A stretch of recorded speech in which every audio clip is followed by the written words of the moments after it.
Hi again, folks, and welcome back to NTI's Japan Real Estate Podcast. I'm your host, Zen Nakajima again. Great to have you with us today. Really glad you could tune in. Now, for today's episode, as winter slowly, or actually rather quickly this year, hits us again here in the Northern Hemisphere, our new and existing clients alike who are into winter sports, whether it's skiing, snowboarding, or just general snow frolicking, are once again looking into Japanese ski holiday homes. And while that's understandable, of course, considering ski season is almost upon us, it's probably a good idea to remind everyone that if you're actually actively in the market for these types of properties, the best time to look is actually during the spring and the summer, simply because some of these locations are far more difficult to access in the dead of winter. So if you actually want to come here and view these properties, you'll find that it's a lot easier to do so once the snow's melted away. In fact, depending on the area, some realtors don't actually do physical inspections in the winter months because it's either dangerous or just difficult to access these properties without proper gear, snow tires, etc. So definitely if you're planning to physically inspect your designated properties prior to purchase, now is probably not the best time of the year to do so. Regardless though, it's perfectly normal to start thinking and preparing around this time of year, which is what a lot of you have been doing. And we've been receiving quite a few emails and having quite a few calls on this topic. And as usual, the main dilemmas facing potential buyers are land with a house on it or without one to either renovate, build on, or simply move into turnkey style, or alternatively an apartment or a villa in a serviced resort, which comes with onsens and pools and ski lift discount passes and that sort of thing. But these, of course, come with monthly fees that can be quite steep depending on the resort, but still usually cheaper than booking a hotel for the entire family a few weeks or a couple of months every year. And some people, particularly those who don't mind driving for a while to get to the slopes, are often buying normal residential apartments in a nearby city and then renting a car or keeping a car here in Japan so that they can enjoy more comfortable and low maintenance homes away from home, and then simply drive to ski or otherwise enjoy the slopes in the morning, drive back to their comfy and cozy apartment in the afternoon. And that also enables them to then enjoy modern city life in the evenings or their days off from skiing, and not to just be stuck in a resort type location for their entire stay. And that's also a very viable solution. Now, we've discussed the basics of these purchases in another episode a year or so ago, and we'll link to that episode in the show notes for this one so that you can go back and listen to it again, or for the first time if you haven't yet. But for this episode, here's a recording of a conversation, or rather the second half of a conversation. The first few minutes were not saved for some reason, that we recently had with an Australian couple who are looking into potentially purchasing such a property. And they're considering exactly those same dilemmas. So land versus house, service resort versus normal apartment. And also they're wondering how easy it would be to then rent these properties out in their absence. So throughout the rest of the year, which of course is something that most people are considering as well. Not as easy to do in a serviced resort as opposed to a normal city apartment. So again, something to consider. So here's the call. Hope you'll enjoy it and find some value in this short discussion that we've had with them. Non-resort apartments, as in normal apartments in condo buildings that you can just use without any significant monthly fees? Well, yeah, I guess so. Basically, it doesn't need to have, an onsen or management and stuff, and it's just an apartment in a building. They exist, but they exist in cities, not in resort towns. So, for example, if you're looking at Hokkaido, Sapporo City has plenty of those. Yeah. But then you're looking at an hour and a half drive, I think, to the nearest resort. So if you look at a particular place that you want to be close to, and then let me know where that is, I'll tell you if there are any major cities or even medium or small size cities in the area that might apply with that. And then based on the distance to the slopes, you can tell me if that's a place you want to look at or not. Okay. Yeah, gotcha. Well, that's good to know. I just didn't know if they had. Oh, they definitely exist. I mean, look, a small ski village is not going to have any condo units that people just normally rent because people just drive to work. They be living in the biggest city in the area. Makes sense. But if you're happy to be staying in the biggest city in the area and you don't mind driving, say, an hour to the slopes, then it's definitely doable. Yeah. I think preferably with one slope closer than an hour. Yeah, that's right. One be within 20 minutes or 15 minutes and others within the hour would be ideal. And I think that's very doable with the areas that we're looking at, So it seems to be littered with resorts everywhere. So The resorts are, yeah, but if you want to get a standard apartment, you have to look for an actual city.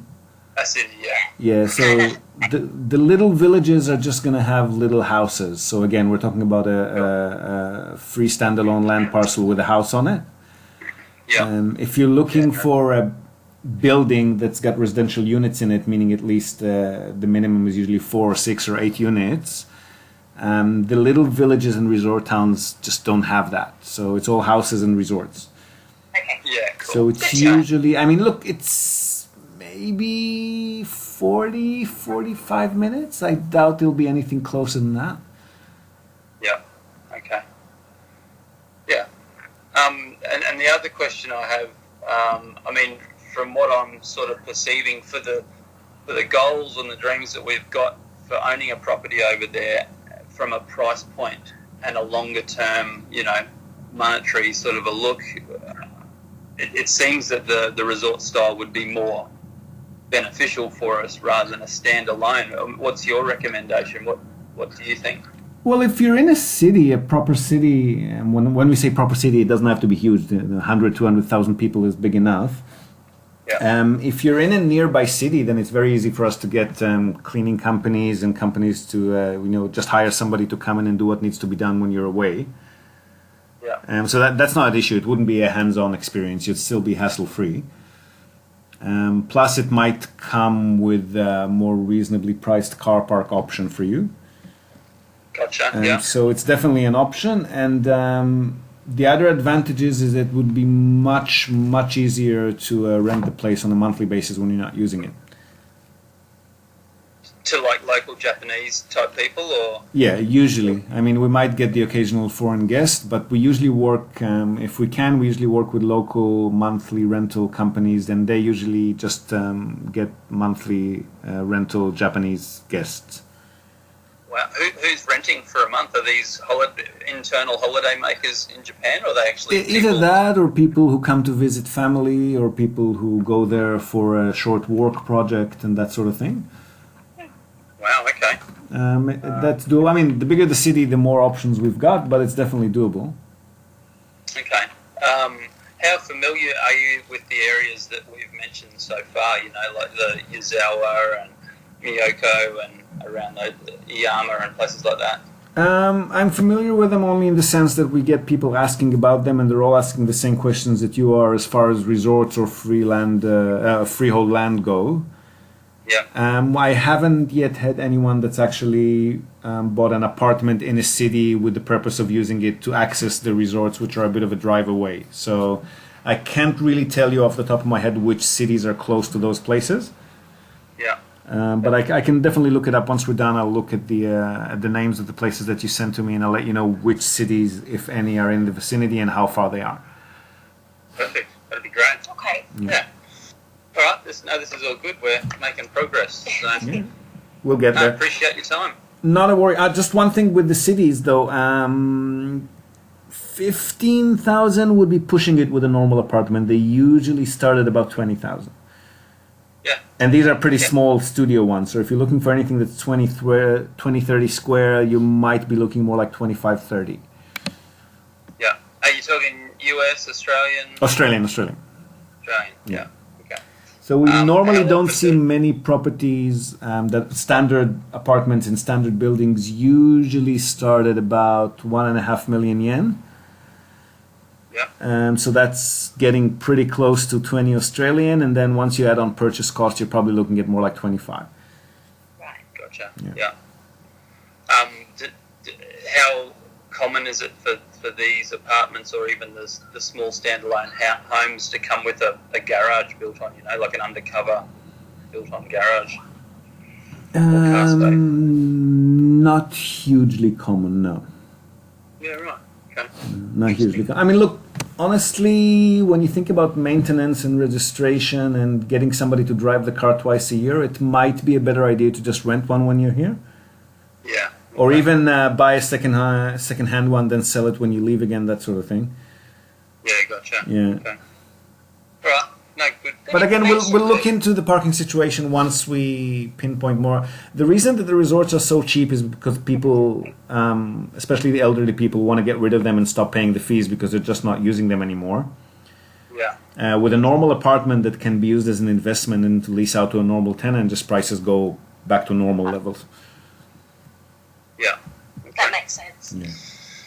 Absolutely. All right. Well, thank you, Ziv. Pleasure. All right. It was Have nice a good to talk day. to you. We'll talk to you again soon. You too, thanks. Thanks, Thank guys. you. Bye. So there you have it. These are the typical things that ski property buyers are normally thinking about, and particularly the ones who do not actually live here in Japan. And these are all valid points. I mean, convenience and proximity to the slopes versus higher or lower monthly fees, owning, maintaining a car versus renting one when visiting, normal apartment versus serviced apartments, and so forth. So all points worth considering as per your individual criteria. And of course, we're always more than happy to talk shop and help you explore all of these options. We don't actually charge you for anything until you decide to move forward and start looking at or applying for actual available properties for purchase. So don't be shy to drop us a line if you'd like to hear more or just want to bounce your ideas around with us on the other end of the line to give you feedback on them. So that's it from us today, folks. Hope you've enjoyed this episode and the call itself. Please do share this content with anyone in your networks who may find it interesting. And as always, we would really, really appreciate it if you could take a moment of your time and leave us a star rating on the iTunes Store or Spotify, or 2 moments of your time if you can actually write a few words and leave us a review as well. Your word of mouth is what helps us and the clients who may benefit from our help and from the content that we share on this podcast find each other. So much appreciated. Hope to have you with us again next time. And until then, I've been told I should stop saying happy investing because many of the topics that we discuss here are not directly tied into investments. So I guess I need to find a new sign-off line. What do you think? Got any ideas? Happy home hunting? Have fun storming the castle? I don't know. Let me know your thoughts. I'll try to think of something more creative myself, but your feedback would be greatly appreciated. So if you've got an idea, let me know in the comment section or just let us know what you think about the podcast. We always value your opinion and feedback. Speak to you again very, very soon.